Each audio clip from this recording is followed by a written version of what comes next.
নমস্কার বন্ধুরা, আমার চ্যানেলে আপনাদের সবাইকে সুস্বাগতম।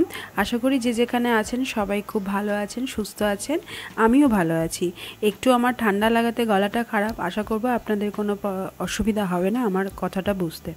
আমি আজকে বলতে চলেছি যে আলিপুর চিড়িয়াখানার যে জুটা আছে, মানে আলিপুরে আমাদের তথাকথিত অনেক পুরনো একটি চিড়িয়াখানা আছে, যেটা আমরাও ছোটোবেলাতে অনেকবার গেছি।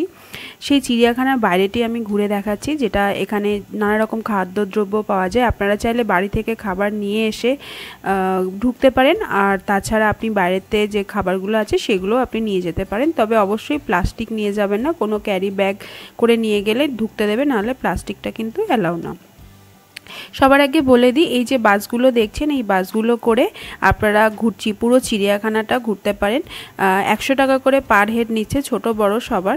কিন্তু আমি বলবো আপনারা কষ্ট করে পায়ে হেঁটে ঘুরুন, কারণ ওরা যে বাসে করে নিয়ে যাচ্ছে সেখানে ওরা কিন্তু সব জায়গায় দাঁড়িয়ে দাঁড়িয়ে দেখাচ্ছে না, যেটা হয়তো লায়ন বা টাইগার সেই যে সব জায়গাগুলো দাঁড়াচ্ছে, বাকি আদারওয়াইজ যেসব বার্ডস আছে বা ক্রোকোডাইল আছে সেসব জায়গাগুলো ঘুরে দেখাচ্ছে না।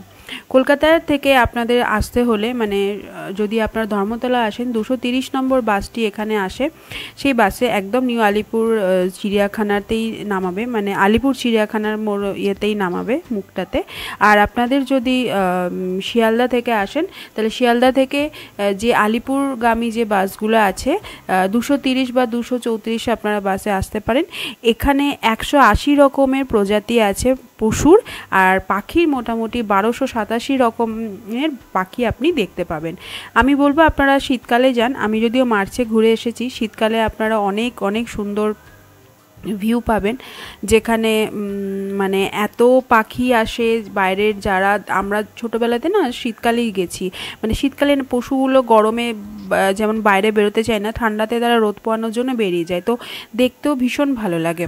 এবার বলে দিই এটা কটা থেকে খোলা থাকে। 9টা থেকে 4টে অবধি খোলা থাকে, কখনো 5টা অবধিও করে। গরমকালটা 5টা অবধি করে দিয়েছে, আর অনলি সানডেতে 5:30 অবধি। বড়দের টিকিট মূল্য হচ্ছে 50 টাকা, এবং ছোটদের টিকিট মূল্য হচ্ছে 5 বছর অবধি 20 টাকা। আর আপনারা খাবার দাবার বাড়ি থেকে নিয়ে এসে মানে নিয়ে এলে কোনো অসুবিধা হবে না, পিকনিক করতে পারেন। যদি কলকাতার মধ্যে পিকনিক করার একটা সুন্দর জায়গা খুঁজেন, তাহলে এটা হচ্ছে চিড়িয়াখানা। এই চিড়িয়াখানাতে আমরা ছোটোবেলায় অনেকবার এসেছি, তো আমি ভাবলাম যে আমার বাচ্চাগুলোকে নিয়ে একটু ঘুরিয়ে আনি। ওদেরও এই বাচ্চারা এই সব জন্তু জানোয়ার বা যেসব অ্যানিমালসগুলো আছে সেগুলো ওরা রিলেট করতে পারবে ওদের পড়ার সাথে। তা আপনারা চাইলে আপনাদের বাচ্চাদেরকেও এখানে নিয়ে আসতে পারেন। ভীষণ এনজয়েবল, ভীষণ সুন্দর একটা জায়গা। মোটামুটি 46 একর জমির ওপরে এই চিড়িয়াখানাটি অবস্থিত। এখন যদিও সংখ্যায় পশু পাখির সংখ্যাটা অনেক কমে গেছে, কিন্তু আশা করব ভবিষ্যতে আরও আমাদের পশ্চিমবঙ্গ সরকার এই চিড়িয়াখানাটা প্রতি নজরদারি করবেন, এবং আরও অনেক পাখি বা আমরা যেসব আগে দেখতে পেতাম সেগুলোকে নিয়ে আসবে। এখন যেমন হাতিগুলোকে দেখলে ভীষণ কষ্ট লাগছে, মনে হচ্ছে অনেকটা বয়স হয়ে গেছে। এই যে দেখা যাচ্ছে, এটা একটা বড় ঈগল ছিল, ভীষণ সুন্দর ডানা মেলছে, দেখুন।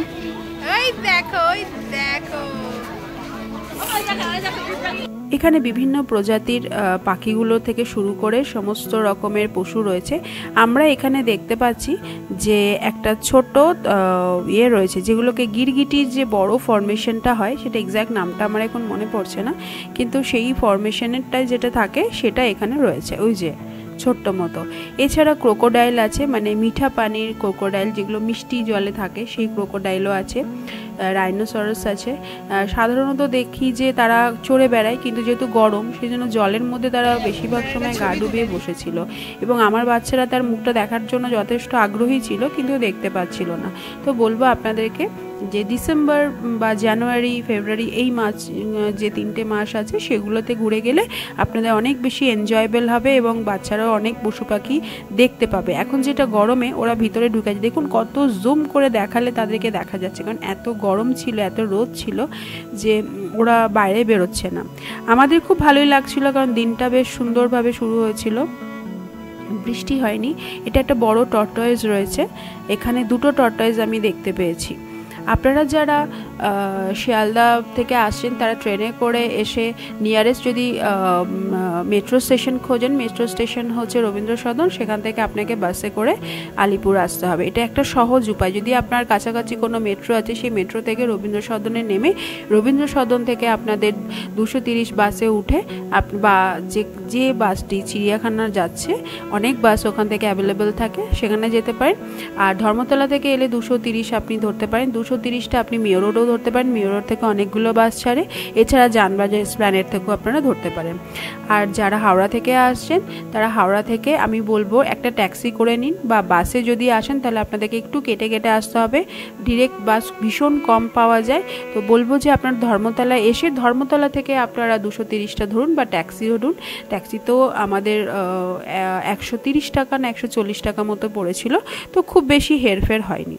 তো আপনারা এইভাবে আসতে পারেন। আসারটা তো বলে দিলাম, আর চেষ্টা করুন 5টা 5:30টার মধ্যে পুরোটা কভার করে নেওয়া। আর একটা ইম্পর্টেন্ট কথা, সেটা হচ্ছে যে থার্সডে কিন্তু বন্ধ থাকে। আমরা থার্সডে এসেছিলাম, থার্সডে এসে দেখলাম যে পুরো চিড়িয়াখানাটা বন্ধ। আমার জানা ছিল না যে থার্সডে চিড়িয়াখানাটা বন্ধ থাকে, কারণ অনেক ছোটোবেলায় এসেছি। আর আমরা সেই অনেক পরে, মানে আমার ছেলে হয়ে যাওয়ার পর আমি তারপরে এসেছি, তো বুঝতেই পারছেন সেটা মেমোরিতে ছিল না। আর জানুয়ারি ফেব্রুয়ারি মাসটা শুধু থার্সডেটা খোলা থাকে, বাকি কিন্তু বছরের সমস্ত দিন থার্সডে মানে বৃহস্পতিবার বন্ধ থাকে। এখানে জিওলজিক্যাল গার্ডেনও আছে, যে গার্ডেনে ভীষণ সুন্দর সুন্দর ফুলগুলোকে সংরক্ষণ করে রাখা হয়েছে। এই গরমে এত সুন্দর ফুল ফুটিয়ে রাখাটা মুখের কথা নয়, যেটা আমরা বাগানি তারা আমরা জানি। আর এখানে রয়েছে আপনার সরীসৃপগুলো। এরপরে আমরা আস্তে আস্তে যাব যেখানে সরীসৃপ মানে সাপের যে পুরো ক্যাটাগরিগুলো আছে সেখানে আমরা ঢুকবো। দেখছেন জল পুরো শুকিয়ে গেছে, ওদেরকে দেখলেও কষ্ট লাগে। আরেকটা কথা, যেটা এখানে বিভিন্ন মানে চিড়িয়াখানা ঢুকেই প্রথমে ডান দিকে এবং বাঁ দিকে বড় করে ম্যাপ করা আছে। সেই ম্যাপে আপনি কিভাবে যাবেন সেই জায়গাটার পুরোটা ছবি সমেত দেয়া আছে। আপনি চাইলে মোবাইলে সেই ফটোটা ক্লিক করে নিয়ে সেটা দেখে আপনারা সেই ম্যাপ অনুযায়ী যেতে পারেন। প্রথমে আপনারা দেখতে পাবেন শিম্পাঞ্জি, তারপরে থাকবে টাইগার, এবং টাইগার মানে রয়্যাল বেঙ্গল টাইগার, এবং এটা শেষ হচ্ছে বার্ডস দিয়ে, মানে জিরাফ এলিফ্যান্টের পর নানা রকম যে ম্যাকাও পাখি, এগুলো দিয়ে শেষ হচ্ছে। আমরা দেখব ভিডিওটি চলতে চলতেই দেখব। এই যে আমরা ঢুকছি সরীসৃপ ভবনে, এখানে আমি আগে দেখে গেছি ছোটোবেলায় বড় ভীষণ বড় একটা পাইথন ছিল। সেই পাইথনটাকে তো এখন দেখতে পেলাম না, মানে সেই জায়গাটাই ফাঁকা।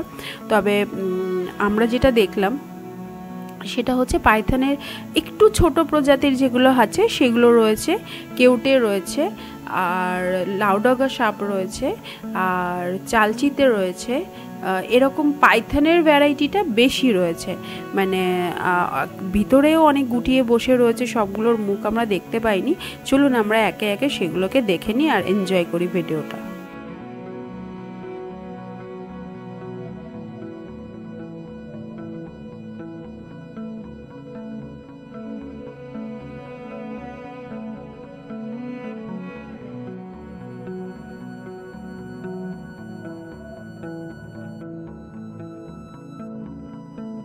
দেখতে পেলেন ভিড় কিন্তু যথেষ্ট রয়েছে। আমি আমার বাচ্চাদের একদম হাত ছাড়তে পারছিলাম না। আপনাদেরকেও বলবো বাচ্চাগুলোকে নিয়ে একটু ভিড় ঠেলে সামনে গিয়ে দেখতে পাবেন, মানে ওরা তো তার না হলে দেখতে পাবে না, তো একটু সামনে নিয়ে গিয়ে দেখাবেন। আর সমস্ত কিছু কাঁচের ভিতরে আছে, সুতরাং ভয় পাওয়ার কিছু নেই, আপনারা শুধু এনজয় করতে পারবেন। ভয় পাওয়ার কোনো রকম এখানে ব্যাপার নেই যে বাচ্চারা দেখলে ভয় পেতে পারে বা কিছুভাবে বেরিয়ে আসতে পারে, তো সেই ব্যাপারটা ভীষণভাবে প্রোটেক্ট করা আছে। তবে কাঁচের গায়েতে কাউকে হাত দিতে দেওয়া হচ্ছে না, রেলিং ধরা আছে, সেই রেলিংয়ে ধারে ধারে দিয়ে সবাই কিন্তু দেখছে। আমরা আগে দেখেছি যে এই জায়গাটাতে একটা মানে সুইমিং পুলের মতো ছিল এবং সেখানে অ্যালিগেটরগুলোকে রাখা হতো। এখন যেটা আমি দেখলাম অ্যালিগেটরগুলো ওখানে নেই এবং বাইরে রয়েছে, সেই কারণে আমরা ওখানে অ্যালিগেটরটা দেখতে পেলাম না। এই যে এখানে সব নাম দেওয়া আছে, আপনারা নাম দেখে দেখে বলতে পারেন, বুঝতে পারবেন যে কোনটা কি, কোনটা কোন পাইথন ক্যাটাগরিতে যাচ্ছে। তো বেশিরভাগই আমি দেখলাম পাইথন রয়েছে, এবং ওই যে গোল মতো যে জায়গাগুলো দেখছেন ওগুলোর ভিতরে ওরা ঢুকেছিল, অনেকগুলোই ঢুকে ভিতরে ছিল, মানে আমাদেরকে খুব খুঁজে খুঁজে দেখতে হয়েছে। কোনোটা এরকমও হয়েছে, আবার কোনোটাতে নেই। এখানে আসার পরে খুব ছোটোবেলাটাকে মনে পড়ছিল যে বাবা মায়ের হাত ধরে আমরা এখানে আসতাম 2 বোনে, এবং আমাদের সাথে আমার কাকুর ছেলেরা বা কখনো আমার মামার বাড়ির ভাই বোনেরা সবাই মিলে এসে দেখে গেছি। আমি যখন ফার্স্ট ইয়ারে পড়ি তখন লাস্ট এসেছিলাম আমার দিদির বিয়ের আগে, তো তখন দেখে গেছিলাম। তো সেই যে এত জন্তু জানোয়ার বা এত যে পশু পাখি ছিল সেগুলোকে এখন আর আমরা দেখতে পাচ্ছি না। আর অ্যানিমালসের সঙ্গে বাচ্চাদের একটা ভীষণভাবে রিলেশন আছে আমার মনে হয়, কারণ হচ্ছে ওরা অ্যানিমালস দেখলে ভীষণ খুশি হয়ে যায়। ওই যে বইতে পড়ছে যে tiger, lion, royal Bengal tiger, giraffe, zebra, ওগুলো যে ওরা চোখে দেখতে পাচ্ছে, এটাতে না আমার জিজু আর রেনে ভীষণ এনজয় করছে। আমি আশা করব আপনাদের বাচ্চারাও ভীষণ এনজয় করবে। আর মনোরম পরিবেশ। এখানে একটা ছোট ক্যাফেটেরিয়া আছে যেখানে আপনার ঠিক আপনি জুওলজিক্যাল যে পার্কটা আছে সেই পার্কের সাইডেই একটা পার্ক মতো আছে, মানে ছোট পার্কের পাশেই সেই রেস্টুরেন্টটা খোলা থাকে। বিকেল 4টে থেকে 4:30-এর মধ্যে বন্ধ হয়ে যায় কিন্তু। তো 9টা থেকে 4:30 অবধি আপনি যা যা খাবার চাইবেন, ব্রেকফাস্ট, লাঞ্চে সমস্ত রকম খাবার ওখানে আছে। আর এছাড়া কফি, ড্রিঙ্কস, সফট ড্রিঙ্কস এইসবও আপনি পেয়ে যাবেন। আমি আরেকটু বেরিয়ে গিয়ে দেখাবো, এখানে নানা রকম স্টলও আছে ভিতরে, চাইলে আপনারা কফি বা স্ন্যাক্স কিছু এনজয় করতে পারেন। এই হচ্ছে গিয়ে কথা। আর আপনারা আপাতত ভিডিওটা একটু দেখতে থাকুন, ফিরে আসছি আরেকটু পরে।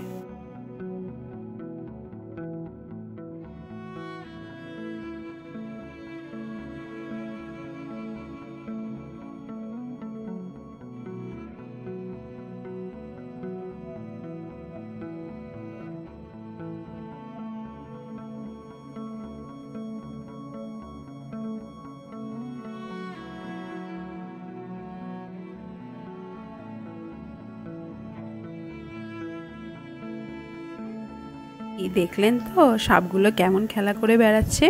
ভয় পেয়ে যাবেন না যেন, এগুলো একদমই বাইরে বেরিয়ে এসে কামড়াবে না।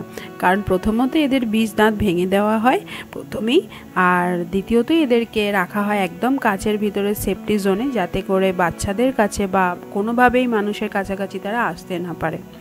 তো ভয় পাওয়ার কোনো কারণ নেই। এই সরীসৃপ ভবনটা পুরোটা আমরা ঘুরে মোটামুটি 10 থেকে 15 মিনিট লাগবে আপনার এই পুরো সরীসৃপ ভবনটা ঘুরতে। তো এই পুরো ঘোরা হয়ে গেলে আপনারা বাইরে গিয়ে আরেকটা পাইথনের ক্যাটাগরি দেখতে পাবেন, যেখানে 3 থেকে 4 রকমের পাইথন রাখা আছে। আর আমরা আগে যেটাকে ময়াল বলি না, সেই ময়ালের বিশাল বড় একটা ভ্যারাইটি ছিল, যেটা এখন আর দেখতে পাচ্ছি না। হয়তো সেই প্রজাতিটা বিলুপ্ত বা মানে আমাদের ইন্ডিয়াতে নেই, বা কোনো রকমভাবে সেটা মারা যাওয়ার পরে আর তাকে এখানে আনা হয়নি। জিজু আর এনে কিন্তু খুব এনজয় করছে। কিন্তু কি হয়েছিল, আমরা যেটা করেছিলাম, আমরা খাবার আনতে ভুলে যাওয়াতে ওদের ভীষণ খিদে পেয়ে গেছিল। তো আমরা ক্যাফেটেরিয়াটা যখন 4টে 4:30 নাগাদ পৌঁছাই তখন সেটাও বন্ধ হয়ে গেছিল। ওদের মাথা খারাপ হয়েছে, খিদে পেলে বাচ্চাদের ঠিক থাকে। তাই বলবো সঙ্গে করে জল, খাবার এই সব কিছু নিয়ে যাবেন। জল তো মাস্ট, কারণ জলটা না হলে তো আপনি কত কিনে কিনে খাওয়াবেন। তবে জল ভিতরে যারা কিনতে চাইছেন তাদের জন্য ব্যবস্থা আছে, অনেক স্টল আছে যেখানে আপনারা জল কিনে নিতে পারেন। মানে আবার আপনি যদি মনে করছেন যে বোতলে জল ভরে নেবেন, সেটারও ব্যবস্থা ওখানে করা আছে।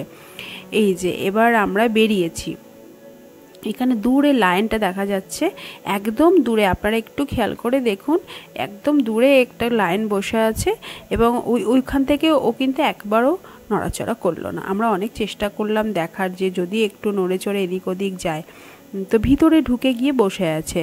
দুপুরবেলা হয়তো খাওয়া দাওয়া করে একটু বিশ্রাম নিচ্ছে। আমাদের জন্য কি শেয়ার উঠে দাঁড়াবে? কি বলছেন? চলুন আমরা ভিডিওটা দেখতে থাকি।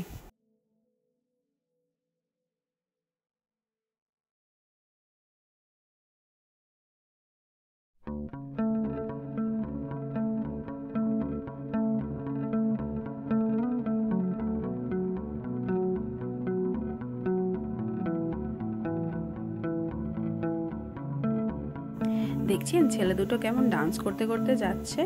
আর অবশ্যই সানগ্লাস, টুপি, ছাতা, যাদের রোদের প্রবলেম আছে তারা অবশ্যই আপনারা ক্যারি করবেন সেগুলো, না হলে খুব কষ্ট হতে পারে, কারণ রোদটা বেশ প্রখর ছিল। যদি আপনারা ফেব্রুয়ারির পর থেকেই আসছেন তো তখন থেকে কিন্তু রোদের যে মানে ঘনত্বটা বেড়ে যায় এবং ভীষণভাবে চড়া হয়ে যায় রোদ, তখন বাচ্চাদের নিয়ে একটু ঘুরে বেড়ানোটা মুশকিল হয়ে যায়। তো বলবো জল, ছাতা, চশমা আর টুপি এগুলো রাখতে। তবে বাইরে কিন্তু সুন্দর সুন্দর সানগ্লাস আর টুপি বিক্রি করছে, আপনারা চাইলে সেখান থেকেও কিনে নিতে পারেন। আর আমরা ওদেরকে ডাকছি বারবার, এত ঘোরাঘুরি করছে ওরা যে ওদেরকে কন্ট্রোলে রাখতেই পারছি না। আজকে ভিডিওটা একটু বড় হচ্ছে জানি, তবে দেখুন এবার কি দেখা যায়। দেখুন একদম মানে রয়্যাল বেঙ্গল টাইগার দেখলাম, তারপরে এবার আমরা দেখব এই যে লেপার্ড মানে হচ্ছে চিতাবাঘ। এ কিন্তু নেট দিয়ে ঘেরা আছে, এখানে কিন্তু কোনো রকম কাঁচ নেই। তো ও কি করছে, গন্ধ পাচ্ছে মানুষের কিন্তু দেখতে পাচ্ছে না। ওপর থেকে একটা পাতলা গ্রিন কালারের নেটের মতো দেয়া আছে, যার জন্য ওর চোখের ওপর একটা আস্তরণ পড়ে যাচ্ছে, তো দেখতে পাচ্ছে না বলে বারবার ঘোরাঘুরি করছে। এটা দেখে আমাদের খুব বেশ মজা লেগেছিল, কারণ এতটা কাছ থেকে লেপার্ডকে দেখবো এটা ভাবতেই পারিনি। এবার আমরা গিয়ে দেখবো অ্যাকচুয়াল ভিউটা, এই যে কাঁচের বাইরে থেকে ওকে কেমন লাগছে দেখতে। দেখছেন কি চেহারা, রাজা তো রাজাই, মানে একদম মানে দেখেই মনে হচ্ছে যেন হ্যাঁ সুন্দর দেখতে, সুঠাম বলিষ্ঠ একটা লেপার্ড। তো আমরা তো খুব এনজয় করেছি, আপনারাও নিশ্চয়ই এনজয় করবেন। চলুন এবার যাই। এইটি যে জায়গাটা দেখছেন এটা জুলজিক্যাল সার্ভে অফ ইন্ডিয়ার আন্ডারে আছে। এই জায়গাটা সুন্দর করে ফুল দিয়ে সাজানো হয়েছে এবং এই যে বাচ্চারা দুষ্টুমিও করছে মাঝে মাঝে। এবার আমরা যাব, এবার বাচ্চাদের পেয়ে গেছে তেষ্টা এবং খিদে দুটোই। তো আমরা একটু সোজাসুজি গিয়ে একটা স্ন্যাক্সের যে স্ন্যাক্স যেখানে থাকে সেই দোকান আমরা একটা দেখতে পাবো এবং সেখানে আমরা কিছুক্ষণ রেস্ট নেব বা বসবো, আইসক্রিম খাবো। এখানে আমরা কিছু ছবি তুলে নেবো, কারণ এত রোদ আর এত জ্বালাতন করছিল যে আমরা ছবিও তুলতে পারিনি। এই যে পোজ দিচ্ছে দুজনে, আমরা ভীষণভাবে হাসাহাসি করছিলাম ওদের পোজ দেখে। তো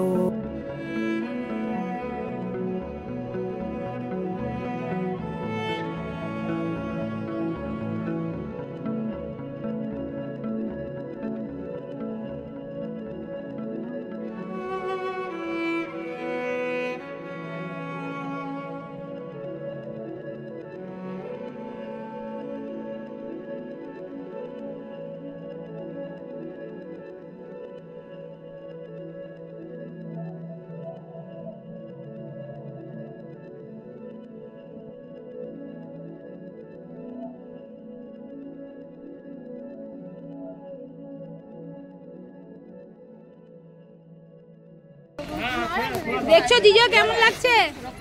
ভালো। ভয় লাগছে নাকি? না। আচ্ছা, এটা টাইগার। এটা দারুণ সুন্দর একটা লেক আছে, এখানে বসে গল্প করা যাবে। দেখ এই সাইড গুলো,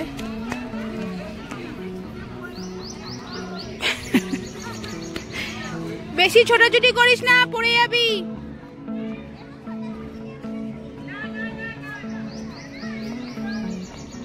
ফুলগুলো একদম নষ্ট হয়ে গেছে, পলাশ ফুলগুলো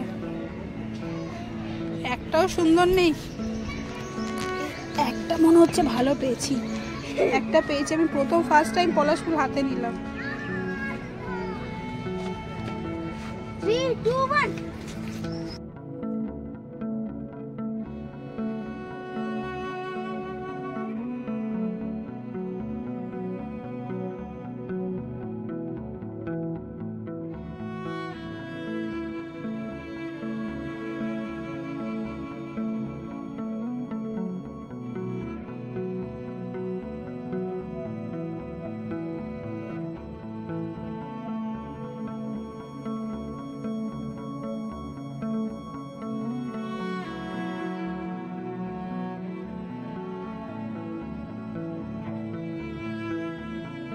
চলে এলাম আমরা খেতে, মানে বাচ্চাগুলোর খুব খিদেও পেয়েছিল, তেষ্টাও পেয়েছিল। যে বলছিলাম যে স্ন্যাক্সের একটা দোকান আমরা আবিষ্কার করলাম, তো এরকম পরপর অনেকগুলো আছে। এরপরে এই জায়গাটাতে আপনারা বসে একটু বিশ্রাম নিতে পারেন, কারণ অনেকক্ষণ হাঁটাহাঁটির পর টায়ার্ডনেস আর থাকবে।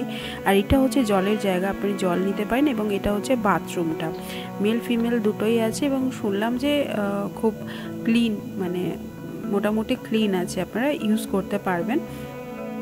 আর এই চারপাশটাতেই রয়েছে খাবারের দোকানগুলো পরপর।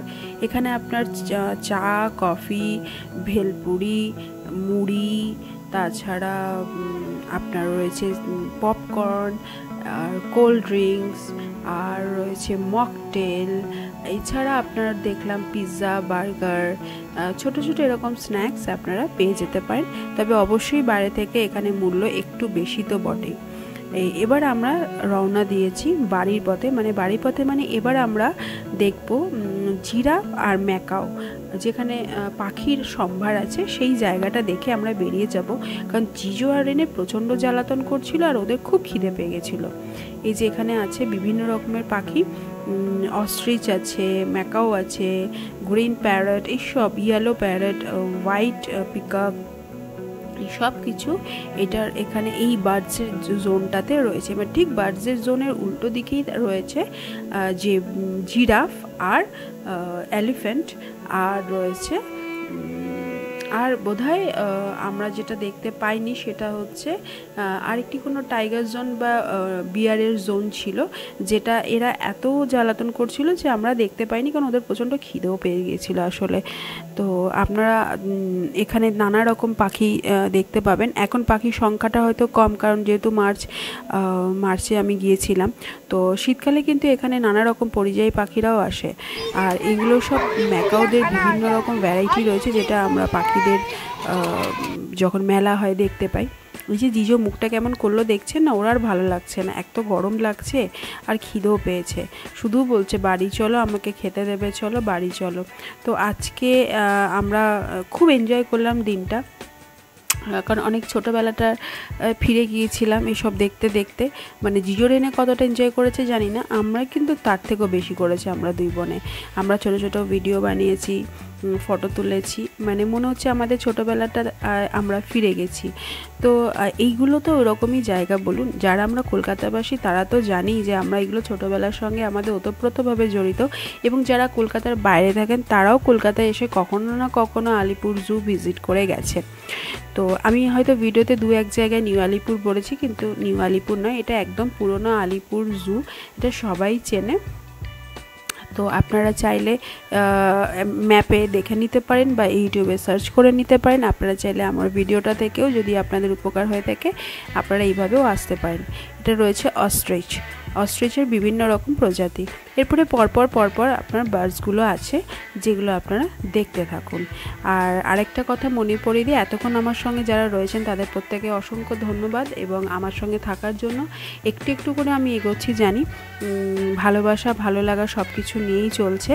আপনারা আমার পাশে নিশ্চয়ই আছেন আর থাকবেন। আর যারা আমার চ্যানেলে নতুন তাদেরকে বলবো প্লিজ আপনারা আমার চ্যানেলটা সাবস্ক্রাইব করুন, আর নোটিফিকেশনের জন্য বেল আইকনটা প্লিজ প্রেস করুন, তাহলে সমস্ত নোটিফিকেশান আপনার কাছে পৌঁছে যাবে। আমি ছোট ছোট ব্লগ শেয়ার করি, আর আমার গাছের নানা রকম টিপস থাকতে থাকে, যেগুলোতে আপনার বাড়ির বাগানকে আরও বেশি সুন্দর করার জন্য বা এনহ্যান্স করার জন্য যা যা প্রয়োজন হয় সেগুলো মোটামুটি টিপস আমি দিয়ে থাকি।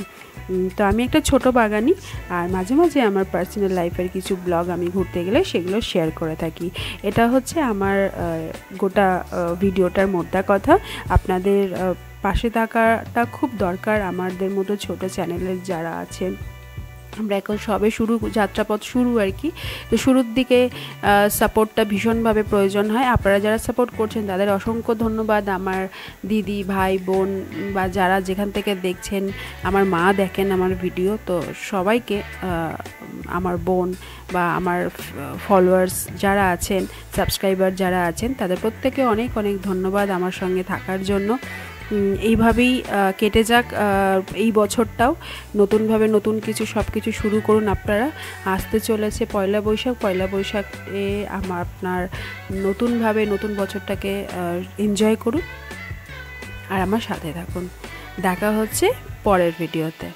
Bye bye.